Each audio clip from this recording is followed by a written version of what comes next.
Bounce or dip.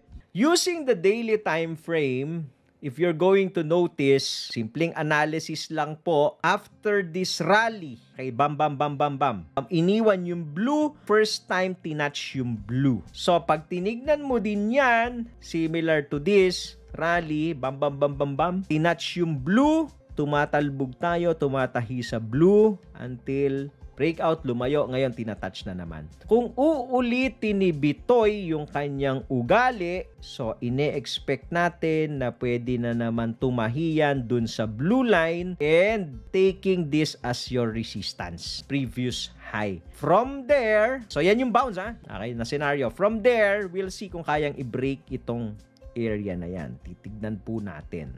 Kung overextended na ang rally ni Bitoy, mga titos and titas, ano ang pwedeng mangyari? Katulad po nitong last rally niya na to. After binrake, yung blue dumikit, nagrally ulit, tinagos, tumahi, pero pababa na siya. Hanggang sa nag-dip na ulit tayo, 25K. At some point kasi, yung mga rallies na yan, kung balikan nyo yung video ni Tito G na Bitcoin leg, mapapagod din eh. So, crucial for me itong trend line na to na kailangang hindi ma-break. Itong trend line na yan. So, it might coincide also dun sa blue line. The price may trade below the blue line, but above the trend line, gumanyan. So, okay tayo dyan. But the moment na i-break itong trend line na to, yan, trend line po na yan. Nakikita nyo itong blank space na to. Daily chart ito, ha? Kita nyo yung vacuum na yan. Pag yan na-break, gumanyan, tumulo, we'll see each other probably 30K.